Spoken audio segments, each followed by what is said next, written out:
Hi, Clay. Hello. Hello, Leak family. Oh, is Hello. that Clay's cousin?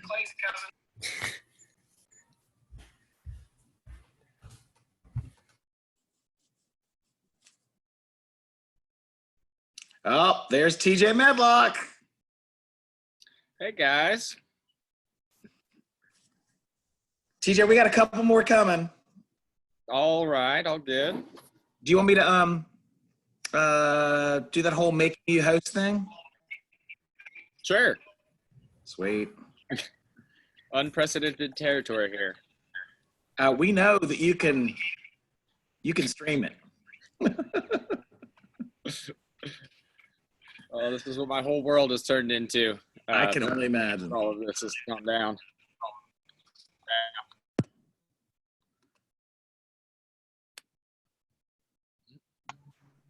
So I know Corky. Oh, you do? I see you're logged in as Corky. Yeah. Sorry, I have it. That's what I have to. I use. We have one account for work that we use. Yeah. So I manage a nonprofit in Mount Pleasant, and he used to be on the advisory board for the South Carolina offices. Oh, cool. All right. So, TJ, I've known TJ since, well, for a long, long time. And so he worked at University School for several years. He's married, lives in Mount Pleasant, just moved in the past week. And is one of the most engaging, interesting, healthy young men, fitness people that I know. So we're ready for this. All right. Do you want to wait to start right at 1, I guess? Yeah, probably just say, I sent the link out only like 15 minutes ago. This is the first of many things that we got going on this week. Yeah, I saw the long list of the itinerary you were setting up. Oh, I've got 5 more in the hopper that I'm trying to also protect time too. So yeah. So do you guys have any plan of return yet, or are you at the whim of the announcements and all with the governor and school board? You know, we had our last morning meeting Friday. I was just talking about how it's, everyone needs to accept the fact that we're probably not coming back in May, and the fall will probably look different, or I imagine we'll probably start virtually and then pivot at some point. So my friends and I, we did like a whole friends Zoom style where everybody was on just to kind of catch up. And it was real interesting, and first that we've ever done that. But we got into a discussion towards the later end of it about like football season coming up, and we were thinking, and somebody was like, "Oh yeah, like that's like far enough away." And then somebody goes, "Do you really think that they're gonna like pack a stadium full of people at the end of all of this?" And I was like, "You're right. That's probably not going to be something that happens right away." So that's already shifting things way far into the future. That's funny. I should send you, I talked to the Keegan Fillion farm last week, and they were telling me how they were right-sizing their farm, and he sold off all their chickens because their feed bill is $5,000 a week. And, they're mainly selling to restaurants. And so he's mainly housed just now cows and pigs. And so we've been taking books and toys and food to Pinehurst and Midland Park, where they do their food pickup on Fridays. And so figured out this win-win where we've essentially bought 2 pigs. And then this morning I got some more donations to buy 4, where he's going to then process them into chorizo sausage that we can give out to these families. So it helps him, so he's not cutting them at a loss, and it helps these families. And so we're gonna do like 1 a week once he can get them processed. So cool. There's processing time's been taken up because a lot of farmers are purging their flocks and whatever. Right. Like the supply chain distribution is all over the place. Yeah. So it's going to be interesting. All right. I know Dylan Sang should be here any second. This is the reason we're holding up. It's like super on fire to see you. Oh, there's Maggie. Grayson's running a little bit late. He's with Jonathan today. They said they'll be here as soon as they can. Excellent. Oh, there's Meredith.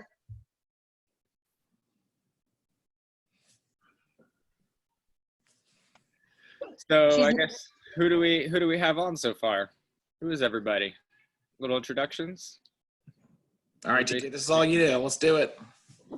I guess we've got some students and we'll record this later, but a little bit of my background. I currently work for Iron Tribe Fitness. It's a small gym here in Mount Pleasant. Funny story, we're based in an old Blockbuster building. For anybody that watches this later and remembers those days. We still have the blue awning hanging on the front of our building. Oh, Dylan just jumped in. So I work at Iron Tribe Fitness. I'm the manager and head coach there. I've been there for about 2 years now, I think, maybe 2.5. Before that, I was actually with Jason at university school. I can't tell you how many hats I was wearing, but I was running the phys ed program with him. I was driving the bus, doing substitute teaching for science and math, running the Job Shatter Day program, the computer, tech world, on-site guy, you name it. I was there doing it, and it was a blast. I did that for about 4.5 years with Jason. Before that, I was at the Citadel getting my master's in health, exercise, sports science. So that's what I have as far as my highest degree. And then before that, I was at Clemson, loud and proud there, still say that all the time. And I got my undergrad in biological sciences with a minor in rehabilitation and athletic leadership, because I had originally wanted to go down the path of physical therapy and wound my way up here coaching. So I taught for a while with Jason, and then stepped back into my field a little bit more directly and kind of found a blend of both worlds to where I can be on the floor working with what we say is athletes, but it's really just your general population of people, from moms, dads, kids in high school, just wanting to be active. And that's primarily who we'll work with. And Jason asked me to step in today and just kind of talk about tips for exercising, staying healthy at home, because in the environment and day that we're in right now, basically it's kind of ironic. It's like we have all this time at home and then we have no idea like what to do with it or how to stay organized. And the biggest thing that tends to happen to us is routine. We get forced at home and we have to do something crazy where it's like, okay, I can't go drop the kids off at school, or I don't have my regular class morning meeting with Mr. Coordinator at 8. So I was like, how do I start my day? The best thing that you can do as far as just like physical activity or in general with your life, work, school, education, anything, is try to get back to some sort of routine. That sense of normalcy will help you establish any kind of pattern. So whether that's getting up at the same time each morning, having that ritual of breakfast, coffee, or reading, something like that, that just says, okay, I'm putting some structure back into my day. For most people that I work with, that's what I find happens is, boom, lightning strikes. Okay, we've got Corona going on. What do we have to do at home now that we can't be together? Well, the kids are no longer in school. I don't have that normal, I take them to school, then I have my time, or whatever it might be. So the first thing you can do is always think about, okay, what does my day look like? What is my sense of normalcy and routine? Create that, and then you can structure it out. I always try to tell people when they're like scheduling classes with us to come in and work out the gym, or when they used to, basically you're scheduling your time. Just like you would schedule taking your kids to school, kids, just like you would schedule, okay, I've got a budget 45 minutes to do my math homework. You want to set that time for yourself, whatever it might be. It could be as short as 5, it could be as long as an hour, or whatever you want. But you should schedule and budget your time for exercising or that play, that activity, just like you would anything else, because it should be treated that way, just as important. It tends to be one of the first things that gets pushed to the side when stress starts coming along, or we get all of these activities that are piling up on us. And it's actually one of the most beneficial things that can help keep your head clear, keep your emotional state stable, as well as provide an outlet of stress and relief. So find that structure to your day and then schedule that time out and just say, okay, I'm going to give myself this time. Now, as far as exercising and staying active at home, it could be really whatever you want to do. I could tell you something to do, but it might not be the most enjoyable or your favorite thing. The best things you could do is just do what you like, do what you love to enjoy. going for a walk down the neighborhood, great. Riding your bike, just think about whatever those things are that you like to do, and you just try to do a little bit more of those, because the ultimate goal is just to get moving more the best we can, because we're so tied to computers and sitting or just one positions for longer periods of time now, that like the real goal would be just to get up and move as much as possible. And you can think about breaking things down. When we say physical activity, that's kind of like this big umbrella term that just encompasses whatever you are moving. That could be mowing your yard, that could be going to work out at the gym. It doesn't matter. Now you break it down from there, and then you could have activities of daily living. That's like the mowing the yard, cleaning my house, walking my dog, stuff like that. And then you have exercising. That would be a more specific term to say that I have an end goal of basically burning calories, increasing energy expenditure, and getting my heart rate up, stressing my muscles, all of that. So when you can kind of differentiate, like, what am I doing? Am I just doing activities of daily living? Like maybe I'm taking my dog on longer walks. That's great for both of you guys because you're increasing energy. But then you could also say, okay, maybe I need to exercise to stress myself. Kind of like you would say, okay, I've done my math homework, I need to test. Basically when you're exercising, you're kind of testing your body and getting better each time. So to really sum it up, the big way that I would say, how can you do that without saying what you have to do, would be, one, do you get out of breath for at least 25 to 30 minutes? Two, do you stress your muscles? Do you do something that challenges you as far as the way you have to move your body? If you can hit those two items, you're probably good on 99% of your scenarios. So get out of breath and try to move something or challenge the strength side of your body. Now, what you want to do for those, that could be up to you. So like I said, some people love to go on walks, or it could be running. Especially when you're at home, it's super easy to just go outside on the street and then use landmarks around you. So I'm going to go for running, or I'm going to start walking. I'm going to get ready because I want to try a 5K at the end of the year. I'm going to do a marathon soon. It's super easy. Just go down your street and say, I'm going to walk to that mailbox. I'm going to run to that street light. And then you just repeat that. And then you just kind of build and progressively do a little bit more each time. What tends to happen though is people just kind of hit the ground running and you just go all in, and then you're like, oh my gosh, I'm so sore or tired or overloaded from the next day. You have to take time and let things build and progress, just like you would take time to do your homework to get better at math. You would have to take time to prepare for meetings, or you can't read a book, a big book, at least in a day. For most people, you got to take little chunks here and there to knock this out. The same way with your activity. You start small and then you gradually increase. You want to try to be as variety involved as you can. Most people will say, like, okay, I'm going to go on a run. The next day, I'm going to do some squats. The next day, I'm going to do some lunges.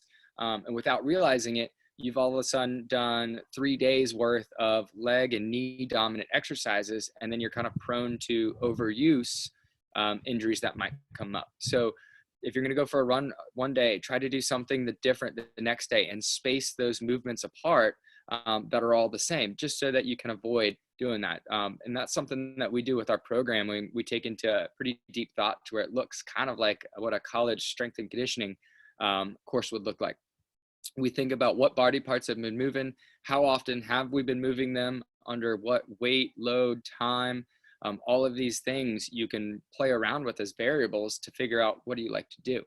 One of my favorite things, if you want to just do any kind of body weight, you choose, doesn't matter, is to do some sort of Tabata circuit, which basically just means a real short window of work followed by a short window of rest. So let's say it's 20 seconds.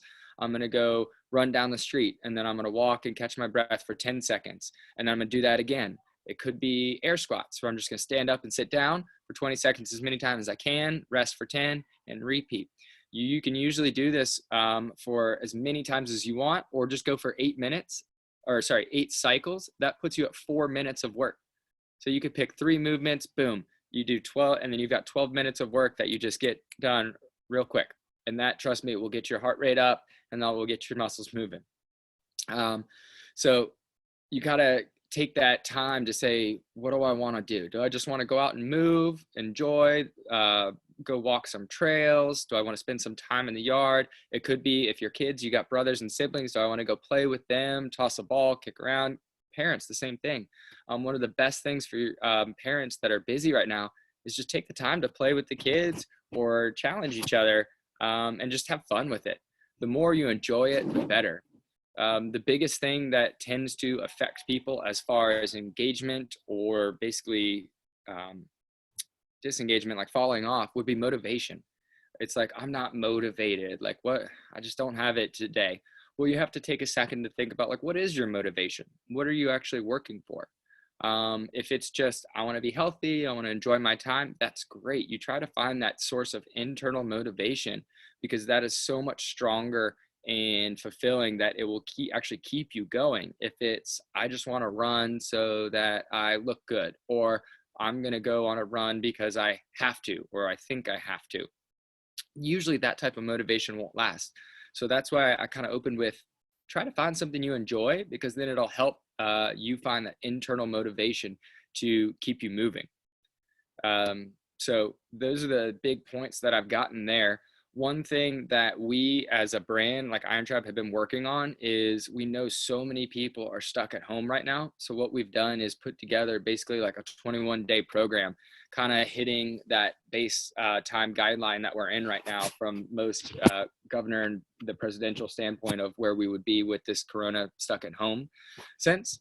And that is all programs free that we've put online. So we've got a Facebook group that we opened up, and we just put a bunch of resources in there, from tips and tricks of eating to little workouts that are written in basically like an Instagram tile layout, very easy to follow.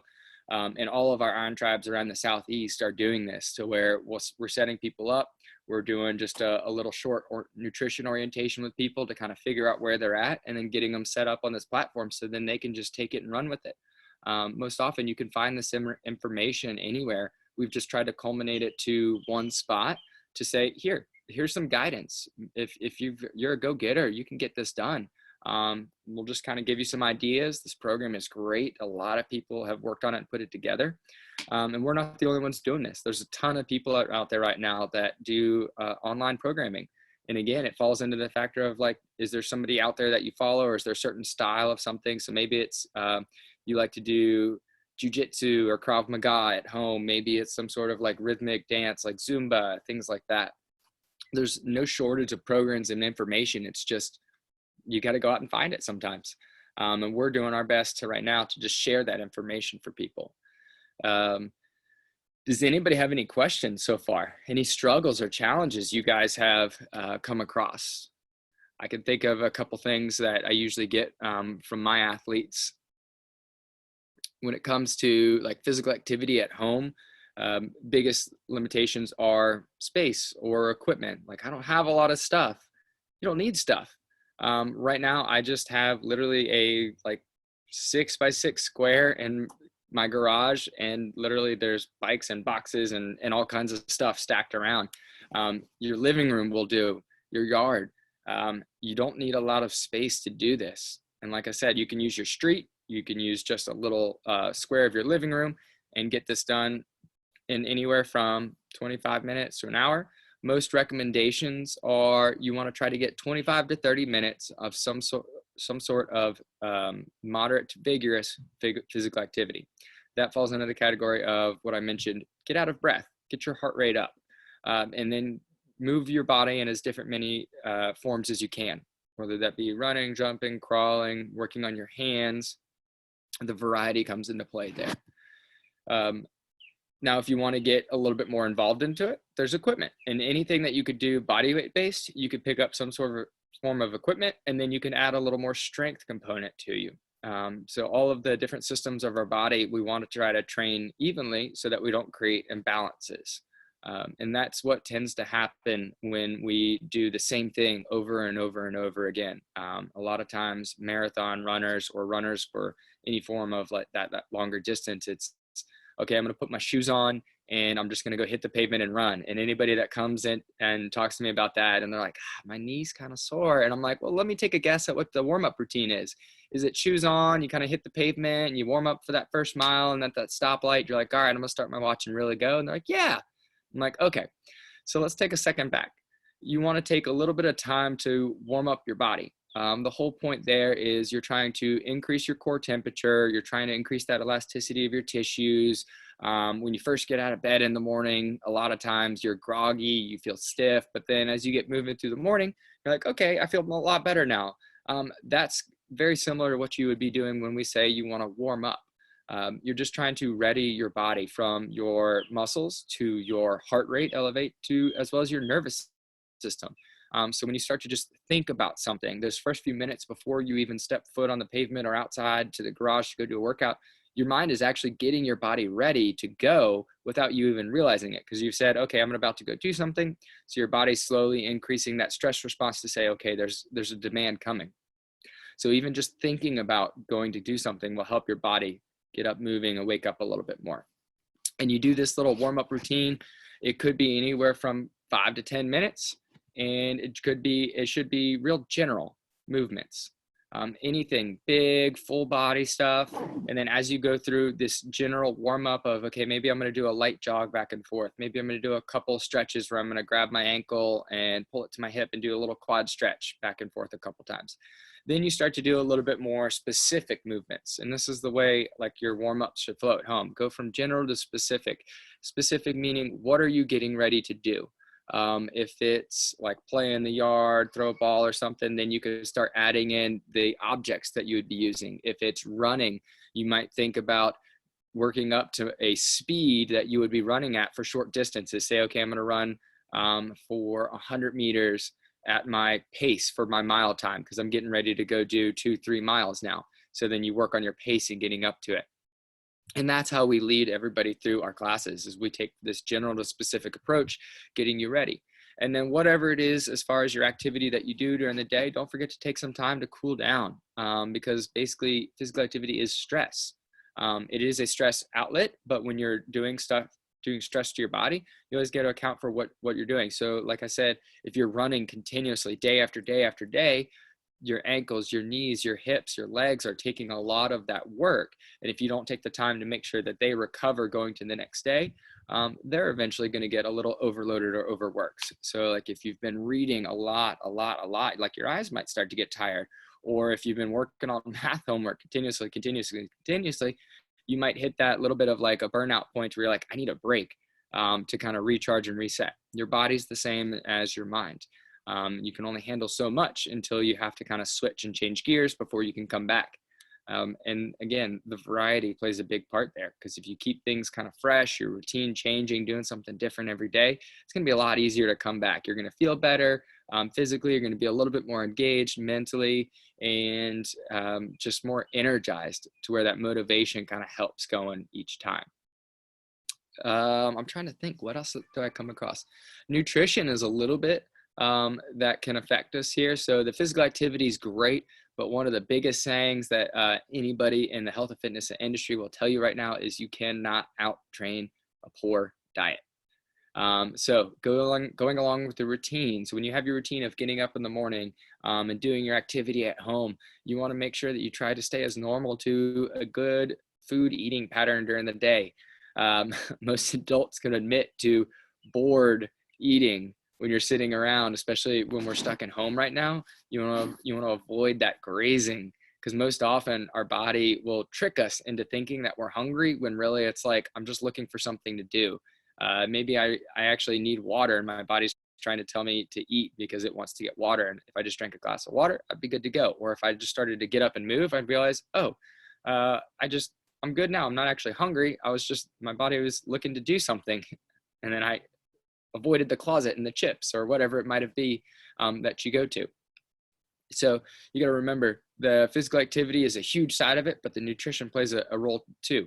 Imagine like a super fancy sports car. That would essentially be your body, but then you're putting in really bad, poor grade fuel to try to drive around with. Something's going to go downhill eventually, and it's not going to work well. So you always want to try to keep movement and nutrition paired together. and you'll notice a big difference. Not just from the physical aspect of like eating good, green, variety foods, healthy, like lean stuff, but the fact that like, okay, maybe I went for a run today and then I had a salad. You're mentally going to feel better because you're like, oh, I feel great. You've created this positive feedback of like what should be healthy. And then slowly you'll start to notice like, okay, my like stomach feels better. My energy, my mood throughout the day is better when you're doing this activity, and then you're replenishing all the energy that you spent moving with some good food. So most people don't realize the relationship that these two things have on each other until they've either corrected it or completely fallen out of it. We just create this odd sense of normalcy in things that typically aren't normal. So when I work with athletes and I say, okay, we're going to be moving, and then they say they're always struggling with something, and we look at their diet and it's maybe like they've always had stomach issues or foods don't agree with them. And then we're like, okay, well, let's try to cut out like these 3 food items. And then all of a sudden it's like, oh my gosh, I feel so much better. Like I don't have those knots in my stomach. I don't get tired right away. And we're like, well, your body just seems like it might have not agreed with that. And then you didn't have an idea that that was even impacting you until you cut it out. So those are always things that you could try, is that like simple elimination of things. You don't have to go crazy and say, I'm going to go juice for a month. And you're like, I'm going to have nothing but liquids, and avoid those wild swings, but try eliminating like one thing and then just see how your body feels. And then if it's okay, nothing really changes, like, okay, maybe we could put it back in, try something else. For most people, it's dairy, or some sort of like peanuts or some other little things like that. Peanuts typically are a steroidal response, like causing inflammation, and dairy, most often people can't process as well as just essentially other things. So when you cut some stuff out like that, you most often will notice a huge difference in just the way your body processes food and then the way you move. And it took me a long time just to get to that point of being able to realize what the impact food had on my body and then the way I moved. And when I realized that and I started to put them together, it was a game-changing response for me, to where I know the way that I want to move and I eat well, and how they impact each other. So when I eat well, I move better. When I move better, I get to eat more food. So the more you move at home, the more you essentially get to eat, because you're spending that much more energy, and then you need that much more food to replenish it. So I always try to look at it that way, as a little reward for myself. So I'm like, I worked really hard today, so I need a good filling meal to replenish everything that I did. But you want to think about, what was your energy for that day? Most often it's, okay, maybe I played in the yard and with my brothers and sisters, and then I like jogged around the house a couple times. That would not require as big of a meal response as, say, okay, I went running for an hour, and then I played practice soccer for an hour in the backyard too.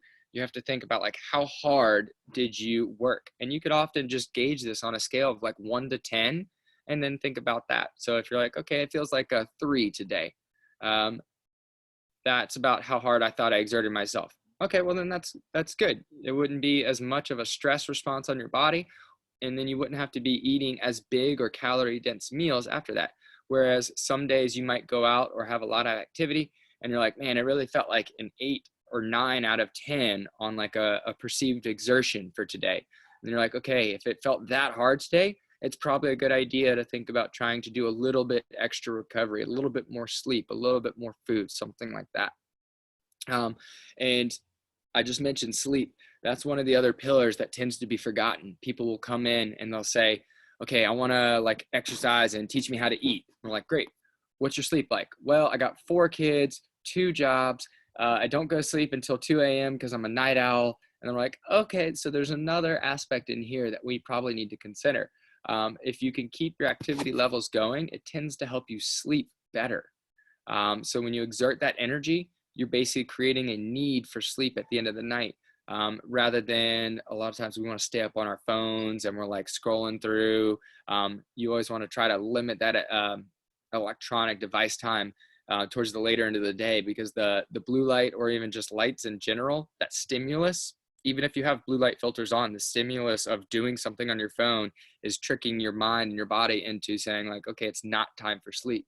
So if you can cut out those electronics, a lot of times it changes your biological rhythms and helps you go to sleep and actually get deeper, better sleep going into the next day.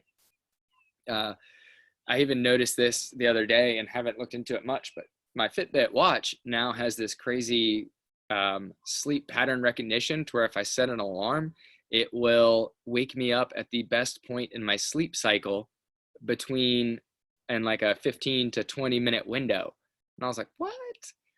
So gadgets we have in all parts of our life. Don't be afraid to use them and get them involved in your home activity. You have little watches or things like this that you can take with you, play games with, whether it be like my watch has like little workout programs built into it. Use all the stuff that you have available to you in your daily, and it's going to be that much easier. You don't have to go out and find something fancy or build a crazy home garage gym. We have so many resources already available at our fingertips, but we might not be realizing that we could use them. One thing we've done with people at home right now that are trying to train along with us and they don't have any equipment, we're saying, okay, well, like take a look around your house. What do you have? Maybe you've got a couple 5-gallon jugs or buckets or something that you could fill up, and then you've got something heavy to carry. And then you can create your own forms of resistance or strength training at home. This is a funny story, but I was working with a guy the other day who was using a ladder as a weight, something odd objects around your house that you can just pick up and train with. Could be chairs. There's also been little social media challenges of people doing air squats with their dogs or cats at home and sharing that with people. And that's one of the biggest things that keeps others going. And this is why the social media presence is just so big these days. It's that community feel. Like, am I engaged? Do I feel like I'm a part of something? That is one of the biggest things we try to do, is create that sense of community so that when you're out there, you're doing something, you're not alone. Because like, we're all on this journey together of just trying to be the best versions of ourselves. If you can have that engagement with, say, like a neighbor, a friend, like that little bit of like a challenge with each other, not so much that you're trying to like win or beat somebody, but something that like you're just trying to use that, again, internal motivation here to be the best version of yourself. So if I'm like doing something with a friend, my neighbor's on their driveway and I'm on mine right now, and we're like, hey, we're going to do something together. It's like you're trying to push each other to be the best version. And then when we share stuff online through our Facebook groups or social media, it's another form of accountability. So create some form of accountability for yourself, whether it be like telling your friends, challenging them, like, hey, I just did like 10 push-ups in my room tonight. Like, you go do 10 push-ups in your room. Create that form of accountability. Like, can you have some sort of reward for yourself if you do get something done? You're like, hey, I'm going to reward myself if I get this done. Or I'm going to say, hey, I need someone else to help check in with me. Like, stay on top of it. Whatever it may be, like internal motivation for yourself, or if you're like, hey, I need someone to help check me off, or create some sort of star or chart or sticker system and say, okay, I'm gonna work for this many days, and just set a goal like you would anything else. Like, I'm gonna read this book by the end of the summer. Okay, I'm gonna get 5 out of 7 days this week. I'm gonna try to get moving for something. Set a goal and then see if you can meet it. Most often we kind of fail because we focus on the end product and not the process to get there. So think about what you want to do. That's your big goal. Outline it. Great. Now break it down. How do you want to get there? So say it's like, I want to get better at running. Okay, great. That's your end goal. Let's create some smaller steps. What do we have to do first? Okay, we're going to focus on some small distances. I'm going to, on the first day, Monday, start running between my house and my neighbor's house 3 days, 3 streets down, and come back. Next week, my goal, to get better at maybe running that 5K, I'm going to run to the front of the neighborhood and back.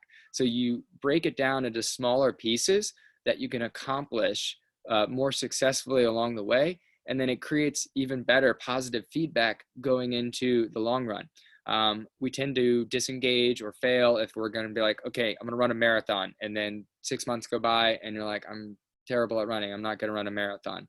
Well, it's either, did you really want to do that? Or did we not take the small steps to incrementally build you up to get you to the level of successfully completing that goal? So the smaller the goal, the smaller, more frequent goals you can set, the more wins you can create for yourself to get that good feedback of, okay, I've accomplished, I've successfully completed something.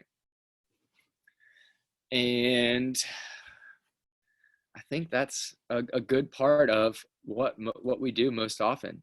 We focus on an individualized approach of nutrition, of movement for what we're doing. And that's been one of the most successful things that we do. So the government will put out mandates or guidelines and things like that, but everything is moving over to an individualized approach, meaning find what works for you.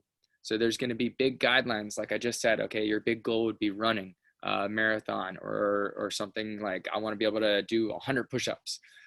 You break it down into specific goals for yourself, or things like that can be more relatable, especially with nutrition. That's one of the biggest things that we individualize right now, because what works for you might not be the best for me, or what I like may not be what you like. Because I know Mr. Courtner and myself, we're always little foodies, and we try to try crazy new things.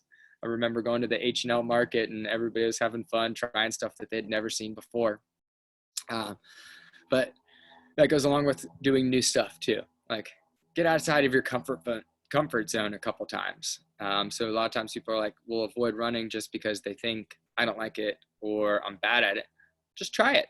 You don't have to do it forever. It's not the end all be all. So always try new things, and you never know, especially kids. Like, you will be surprised at what you actually engage with, or all of a sudden surprise yourself. You're like, whoa, I really like this. All right. I've been rambling for a good time here. I've covered a little bit of nutrition, a little bit of like home programming, using equipment at home, kind of setting some guidelines for yourself as far as using your space around you, accountability, feedback. Does anybody have any questions? Want to chime in there? A little Q&A. Otherwise, I think I've just kind of like emptied my mind into this video. I have a quick question for you. Yes, please. So in our family, we would normally be getting ready for swim team season, and obviously we can't get in pools, myself included. I don't know if we're going to have a triathlon season this year or not. I haven't been in a pool in like a month, which feels very awkward for the spring. So what would you recommend for the swimmers, myself and all of my tiny humans? What would be some good dry land things that we should be working on? I'm looking at both you and he's this way. Is that way Mr. for me? Kreitner. Yeah. The introduction to the Brady Bunch. I'm just looking around. Yeah, so that is a great thing. One of my friends is actually in the volleyball program over at Portugal, and another person that I worked under is at the Citadel in the strength and conditioning department. And all of the schools right now are in that exact same scenario of, okay, how do we get ready for our sport specific season? Why you might not have access to your equipment, the pool. You got to remember, everything body weight could be just enough to kind of suffice to get you by. Everything that I've talked about so far has fallen under the umbrella of just general physical preparedness. Like, can you just keep in shape? And then you could think about staying like sport specific in shape for those skills. So for you guys, think about your swimming and what it might be. For summer league stuff, it's a lot of times shorter distances, shorter times. If you're in longer distance or it's not summer league, the year-round swimming that deals with longer distances, think about the general time frames that you do for your events. If it's a couple seconds, a lot of your workouts that you could gear at home could be doing repetitive intervals of that time frame. So say it takes about 20-25 seconds to cross the pool. Okay, pick a couple movements and we're going to work repeatedly so that we stay tuned in to that time that we would normally have to work in the pool. We're just going to sub the movement for something else that we have access to. So for the swimmers, a lot of times it's anything core based. It could be anything explosive from the legs, working on jumping, covering some distance, because especially if you're doing swimming, you got to push off a wall every time you turn around.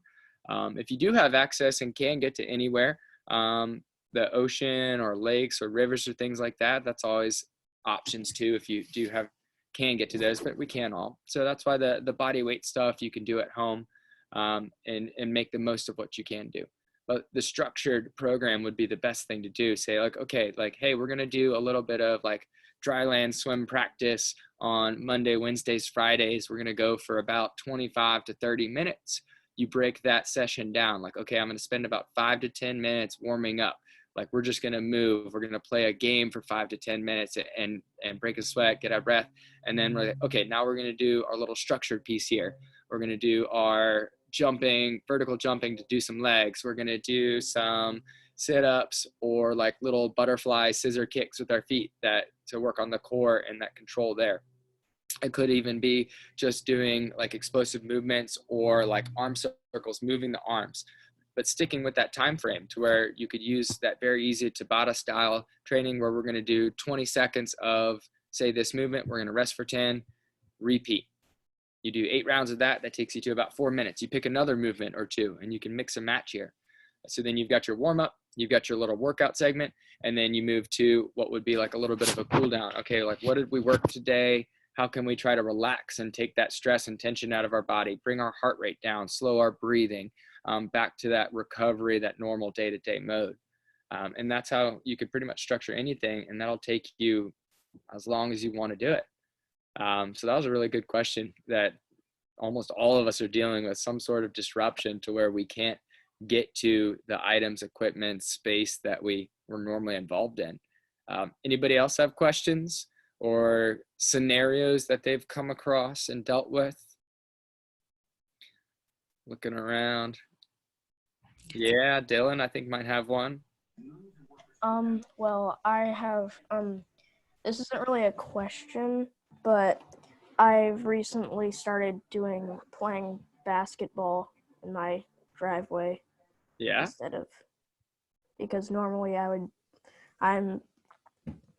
now every weekend I would be supposed to be doing on Saturdays ice skating, but they closed that, so I've had to find a new thing to do. So that's what I did. Yes, that's creative. We're all along that boat. I'm a little jealous. I don't have a basketball goal at home. I feel like I need to get one set up. That falls along the lines of creativity. Like when something kind of gets pushed to the side to where you can't do it right now, just like Dylan said, you find something else to take the place. So something that you would enjoy doing, and you can do that for anything, whether it be picking up a new sport, a new little hobby. Right now, I feel like I've seen more people active on their homes than ever because they're in them and they're noticing these little things. So the little activities of, oh, I'm going to do my yard work and landscaping or fix this and that at home. Finding that stuff to just get up and get moving is great. So when one thing is gone, it doesn't mean that it's over. It's just like anything else. It's just shifted to somewhere else that we'll find, adjust, or adapt to. Anybody else have a question? Maggie, I don't know if you were trying to chime in there right before Dylan. I was just going to say thanks. Oh, yeah. I think the questions and we've had to adapt a lot. I have one super competitive child, as Jason knows, who has gone from basketball to swim to soccer and to football, and now is kind of on hold and playing basketball in the driveway like Dylan is. So that's been great. And then I have another one who just likes to go on leisurely bike rides. So so that's what we've been doing. But this has been helpful because it's been really hard. I've been working full time and trying to teach my kids, and my work has actually not slowed down at all. So finding extra time has been really challenging. So thanks. You're welcome. I can definitely say that I'm in the same boat with this whole disruption of things. I feel like busier than I was before. But it has definitely made me prioritize to get things done. And I heard a good quote the other day that was basically saying priority determines capacity. So when you set that structure and determine, like, you'll make something happen if you want to. So you always just have to, you make that priority of what do you want to get done, and then the capacity or your time frame will materialize, or you'll make it happen. So that is a good way to approach things. Like, okay, like do I actually need to get this done? If so, you will find some way in some manner to get it done. And in regards to like physical activity at home, it's super easy if you're working. Just for an example in your scenario, or even mine right now, where I'm on the computer so much trying to stay connected with people. If you're at a desk, it's very easy just to get up every hour and do something different. Because it's not just like avoid sitting. Sitting's bad. Don't just sit. If you stand for 8 hours, you're going to notice like your back's going to be sore, your feet are going to be sore, and you're like, well, I've been standing, not sitting, but I'm still sore and tired. It's a matter of changing positions. Your body will settle and sink. So if you do one thing for a long period of time, whether it be sit like this, reading a book, or looking at your computer screen, eventually your body's going to settle in that position, and then it's not going to be comfortable. The more often you can change positions, the better. From home scenario or a desk scenario, just standing up every hour or doing some light movement to change positions, that can also help just wake you up. For most adults that can agree with this, sitting at a desk and staring at a computer screen, you can find yourself kind of dazing or getting tired, and then you think that you're tired, but really your body's just kind of like settling down. So just getting up and moving could be refreshing and awakening, rather than reaching for like another cup of coffee to like, I have to have this to stay awake. So that light movement can be like a re-energizing piece to our day. And it doesn't have to be like I break a sweat and start working out, because most of us are sitting at a desk or in like some sort of like business clothes that we can't. It's just like get up, walk around the room, take some pacing, or sit up and stand up and sit down a couple times. So changing those positions. Same things for the kids, like the way you sit in your desk can be changed all the time. So rather than sitting up to the upright, you can kind of put one leg to the side, straighten it out, or shift your weight from one side to the other. You don't even have to essentially change your position entirely as far as where you are. Just change like the way your body is settling or holding yourself. And this is huge for a lot of my clients in our workspace that are either stuck at a desk or in some sort of positions. Like we've got doctors who go through surgeries and have to be in surgeries for hours working in crazy positions. And it's really tough for those scenarios, or even people who are at desks locked into a phone or computer and typing away. But if you can create those little moments to where you can essentially walk, change positions, or take that, okay, I'm going to take like 30 seconds here to step away and come back, it creates this little re-energizing effect to be a little bit more productive in whatever it might be you have going on, your day, your mood, or just your projects that you're engaged in. Mr. Courtner, you got any feedback? Well, I wanted to thank you also. This is not just an exercise and fitness advice and guidance from a professional like you, but it's also it's a period of trauma that we're in, and finding people who can, or role modeling. No one's diminishing the trauma that you're experiencing, or anyone who's in this presentation right now. But you're relentlessly positive and optimistic, and you can help people from all the time I've known you see a way forward, which is also an important part. Exercise is part of it, but also mindset. And so, a living example, because we may or may not have that in our household right now, a positive example. And I know that I knew the second I asked you to do this, that you'd be like, sure, I can do this. And I really appreciate it. And, if any of you need to get in touch with TJ, I'm sure he'll share his email address now, but I can share it with you all later. We're gonna have to collect people until we, get to where we need to go. And it's gonna take time. But I'm so grateful for all of this, TJ. Thank you. Yeah. And this whole Zoom environment, or just the technology, is definitely a blessing, because we are so disconnected right now, but you can be connected more than ever, just with everything that you've got going on. And this is how we actually operate. We get all of our members and athletes together. We're still training, doing nutrition, one-on-one coaching, and a lot of it is done through this style interaction of just a FaceTime, a Zoom meeting. We actually coach our classes through Zoom, to where I ran a class this morning at 7 a.m. and my other coaches will run them throughout the day. And we will do this one-on-one approach to where like we're talking with people and engaging like this, and I'm in front of a screen teaching a class, and everybody's on your end like this, trying to keep up and just do what you can. So we're making the best of the scenario that we have, for as long as it takes, and just knowing that we'll all get through this together because we're all in the same boat. But like Mr. Cordner said, I'm available if anybody wants to reach out. If you want to see or be a part of this kind of like community that we've created for this free information sharing, I'll include that link for Mr. Cordner. It's basically a Facebook page that we've culminated all of our information as far as nutrition, tips, tricks, workout ideas, just as a resource for people that need it. Because a lot of times it's like, I'm ready, I'm willing to do something, but I just don't know what to do. And that's kind of why we've put this out there. It's like, we want people to have something to do. There's no reason that you should be kind of knowledgeless right now. And especially with all this time, it's like, let's give you something that you can work with. So if you need to reach me, Mr. Cordner will share my details as far as my email, my phone, text, Facebook message, or whatever. I'm available and happy to answer any questions anybody has. Many thanks to everyone for being here today. I really appreciate this, the first of many. Check out the Facebook events page. We'll have more of these. The real big drop is Tuesday, Wednesday, Thursday. And so TJ, you led the way. Thank you, sir. Glad I can help you be a pioneer. Thanks a lot, guys. Everyone take Thank care. you. Thanks, TJ. All right. Bye, everybody. Bye. Bye.